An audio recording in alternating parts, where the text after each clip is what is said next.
anxietycenter.com. I know you don't have much time left, but I still want to start by thanking you. Sorry. It's been a blessing to me finding your website last year, and you can ask all my friends, my family. You're a hero to me. So, well, thanks for your comments. Yeah, glad we were helpful. So I've been struggling with nerve pain for about 1.5 years or nearly 2 years. Next year in March, even though I'm in my early 20s, which is kind of weird. So yeah, but they're not a problem to me anymore. Like, they don't bother me that much anymore. I still want to ask you how to get to how do you say it? How to work on the core fears and how to change them. Like how to change belief systems. Sure. Yeah. You know what I mean? Yeah. Yeah. Absolutely. Yeah. Well, one of the reasons we set up our therapy option is because we realized that very few people can address core fears and belief systems on their own. And there's a lot of reasons for that. Because, when we learn a belief, we believe those beliefs are true. And so then when it comes to changing them, we don't know that we need to because we just think they're true anyways, and we don't have any other options. And so where a therapist can come in is first help you identify what they are, what are the belief systems underneath all of this, what are the core fears, what beliefs drive those core fears, and then the therapist can help you build a strategy in terms of how to address them. Now, one of the reasons is we just can't start addressing them all at once because there's kind of like a cascading effect. So the therapist will look for which ones are the most important to address first.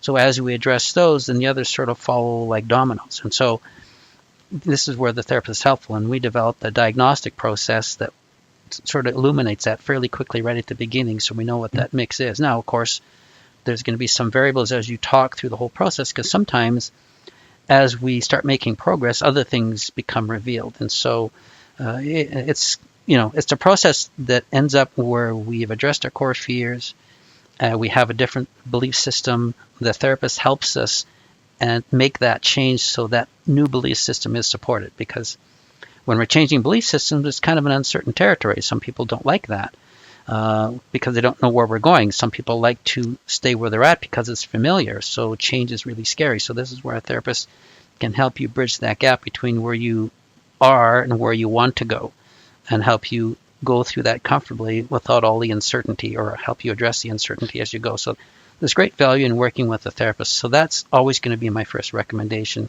just because it's highly successful and the self-help approach isn't.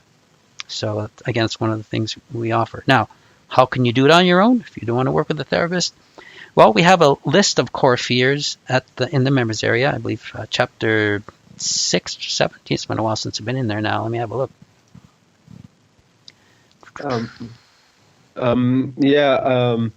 It's just like I like therapy, but I'm a student right now, so. Oh, sure, yeah. I already contacted one of your therapists, and I'm in therapy, but sometimes I'm out of budget, so. Sure, yeah, gotcha. Kind of difficult. I hear you. Understandable. I wish that medical systems would fund mental health support, because when you think about it, it really drives our physical health in a great way.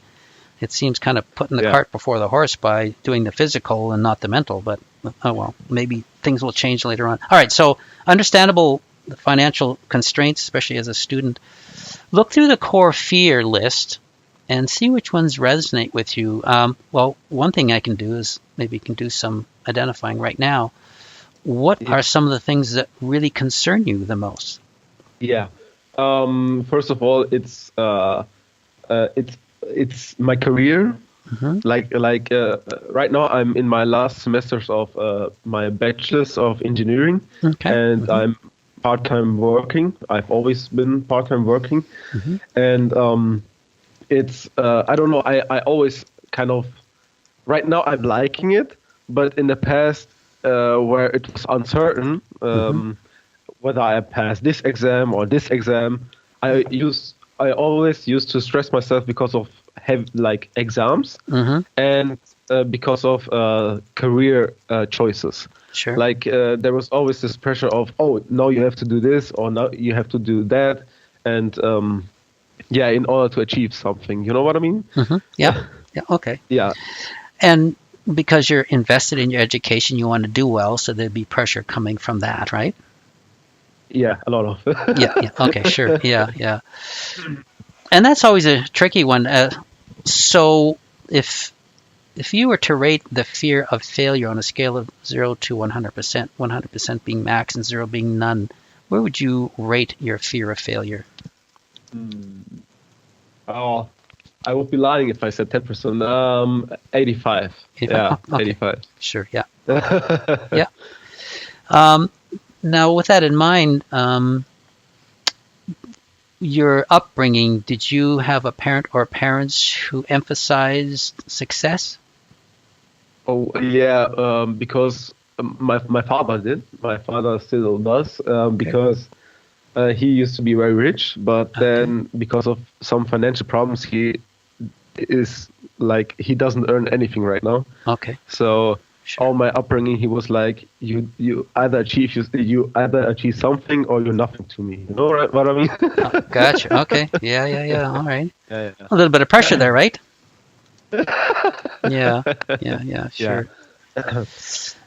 So, and you see how our belief system develops when we get that kind of training as we grow up. Well, that becomes a belief system that we have to achieve and do well. When you think about it, we just want to be loved and accepted by our parents. And so whatever we think that their values are, we try to meet. And so this would be one that you try to meet by being successful and doing all the things that you want to do. The problem is that it puts great pressure on you. And so when it comes to an exam typically is just an opportunity for you to refresh and anchor your information from an educational standpoint. Sure, they grade it so that you know what your progress is at, and so it can bring other, opportunities down the road. But for you, the exam is all about personal performance, and so there's added pressure, right? And so that's why there's stress. And then, of course, it's not just exams; it's throughout the whole course of the educational process. There's so much why. You get that internal pressure. Well, I have to do this. I have to, can't do that. And I need to remember this. And I have to be really good at that. So it's just like ongoing. Well, all of those are mini threats, which is going to activate the threat system.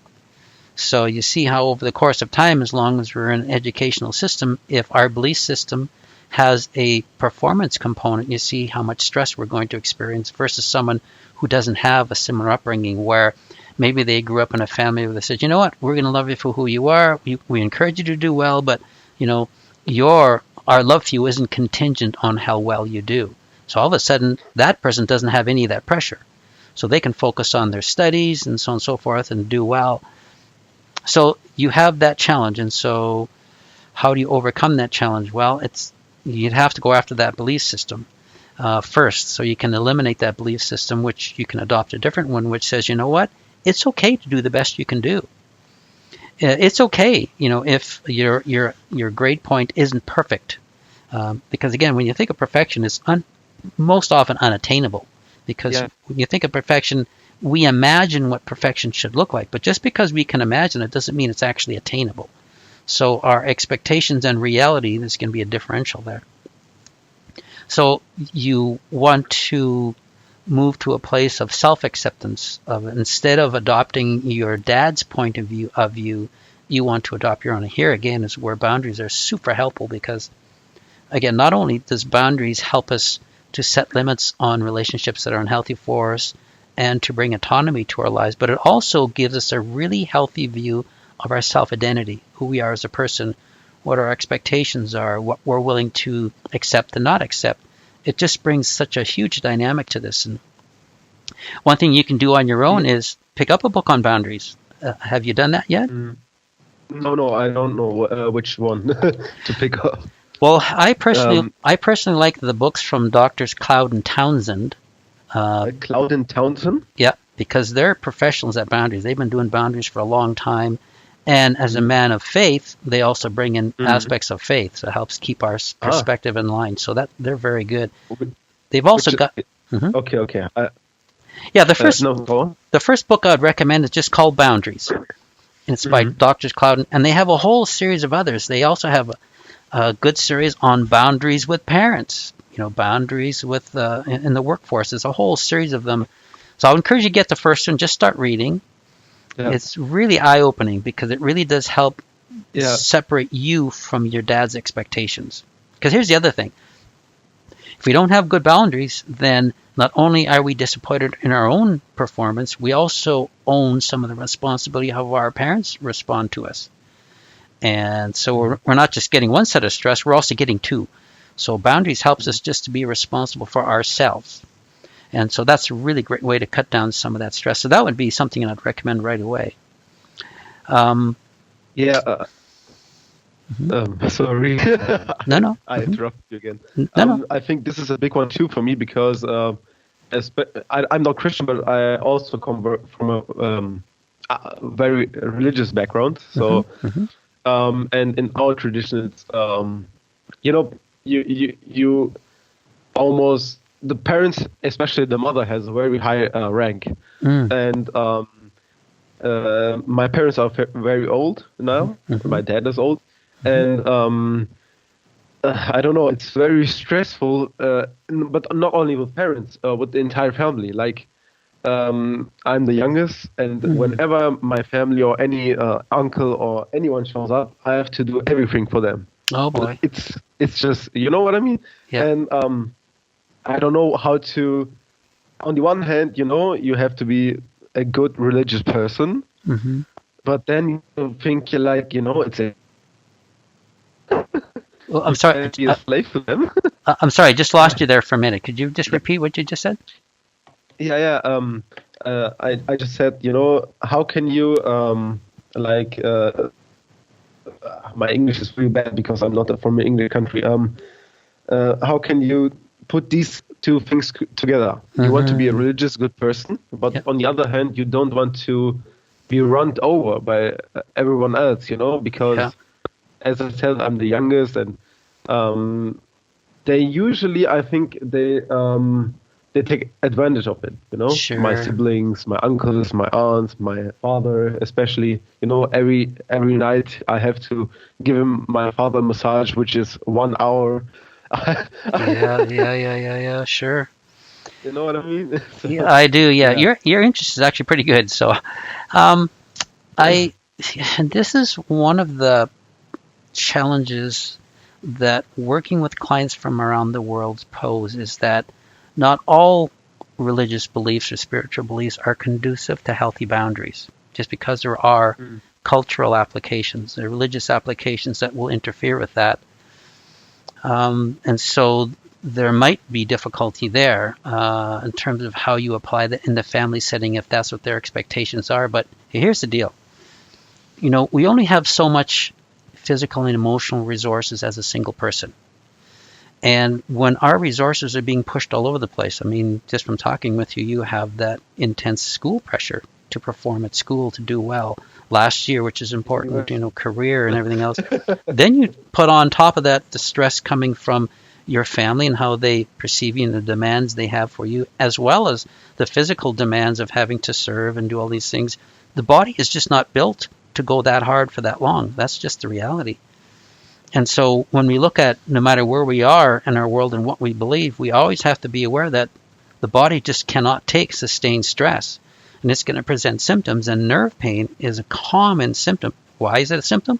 Well, because if the nervous system is always activated and always going, it doesn't get a chance to rest. And of course, it's going to cause a fuss. And, as you mentioned on our website, once the body becomes hyperstimulated, the nervous system just gears up and it's on all the time. Well, it's going to let us know that by giving us pain issues or odd symptoms or, misbehaving and all that. Yeah. So the reality is we have to give the body what it needs, and that is rest. And that means we have to put healthy boundaries in place to carve out time for the body to rest, because it wasn't ever designed to be on all the time. So how you manage that in your situation, you're going to have to the one to decide what's what you're going to have to not engage in and what you can allow yourself to engage in, because you just can't do it all. That's just the reality, right? Yeah. That's bad. But two last things. First one, it's not like I'm like really depressed about those symptoms. I mean, it's not the end of the world, and I'm also very grateful that they did happen. Because many blessings came along with this trial of a year. Yeah, So, yeah, absolutely. Yeah. But nonetheless, I would like to, get to the finish line. And there's one last thing which really bothers me personally. I don't know. There's a strong inside of me, I don't know, instinct which wants to protect people. So when it's become worse since my symptoms started. So, for example, last week or some weeks ago, I just saw a man who was about to be beaten up by another man, and I just ran, and it felt like he was beating me. And it's the same when in my household they usually shout a lot. They fight a lot. Nearly every day. I'm not much of a shouter, but they are. So and every time they do, my symptoms just there's a lot of symptoms, and that really bothers me. So I don't know how to deal with this. Yes, well, a lot of anxious people are compassionate for others. We're empathetic and compassionate because we've had a challenging upbringing. So we've learned to love others, and we don't like that confrontation. And if you're in a household where there is that yelling all the time, of course it's going to crank you up because it's just not something you appreciate or like. And it's unrealistic for us to think that we're going to encourage those who are yelling to not do that, because unless they're going through therapy and working on their own behavioral issues, you're just not going to change. So how does one cope? Well, and it also makes it more challenging too if, again, being a student, and if you have to live there because of financials and so on and so forth, and you can't escape it, so what does a person do? One thing you could do is try to minimize your time there. Maybe you spend your study hours away from the home, or just use your home to sleep so you're not exposed to it all the time. I mean, what my personal preference would be, if you could, is to move out. I know it sounds kind of dramatic, but I worked with a client who was in a very similar situation where the home environment was driving him nuts, and he was a compassionate and caring person. He didn't like to see the fighting and the yelling going on and so on and so forth, and it always bothered him. And we worked for a couple, 3 years together, and as long as he was at the home, it really didn't change much, because even though he was containing, the fighting was still there all the time, and it really bothered him. So finally, we talked about moving out, and he did, and it made a world of difference. He just wasn't exposed to that environment.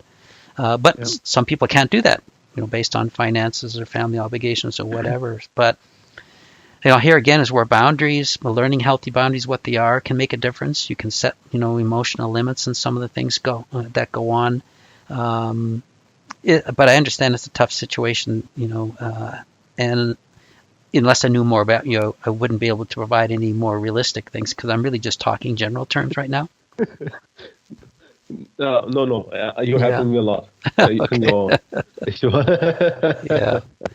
I might I'm planning to get married next year, so then I will have to move out. So there is hope. Yeah, there is hope. Yeah. So whatever you can do in the meantime to limit yourself, for that would be helpful. The other thing too that helps with boundaries is that you're not responsible for it. Because here's one of our problems as being compassionate people. We want people to get along. We want people to love each other, not for confrontation and to help. That's what our desire is, because we live through the heart kind of thing. But when that's happening around us and we can't change it, we somehow take personal responsibility for it. But here's where boundaries can really be helpful, recognizing that we aren't responsible for other people's behavior. So if my dad wants to yell at my mom, and my mom's okay with her being yelled at, that's not up to me to fix. I can still wish they wouldn't, but I don't own that responsibility somehow. I'm not responsible for that, which can reduce a lot of the stress that comes from those things. So we can watch what's going on, but we don't have to participate emotionally. Do you know what I'm saying? Yeah, I know. Yeah. So boundaries would be really helpful there. Mm-hmm. Yeah. Okay. So I might have to do more work than I thought, huh? Well, yeah, we do. That's the thing. We struggle with anxiety issues for good reason, and it takes a lot of work usually to work through that. So, yeah. Yeah, but it's, your words always motivated me to go through it. I mean, you really have a knack for it, to motivate people to hang in. Well, I'm glad, because that's the only way we get better, isn't it? Yeah. Yeah, we got to work through it. Really appreciate it. Appreciate it, My pleasure. I always refer to you as a psychologist when I talk to my fiancée or to my friends. Oh.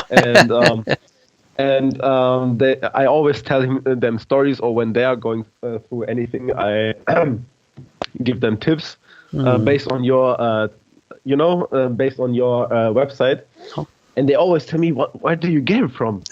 And I tell them, I have a good teacher, the psychologist, and they're very impressed. So, yeah. Well, I'm glad you're finding the help beneficial. I'm not a psychologist for sure, just another person who's struggled. But we do have great therapists. I mean, our therapists are brilliant in their own right, and we're glad you're finding the information helpful. You're so humble, Mr. Folk. Oh.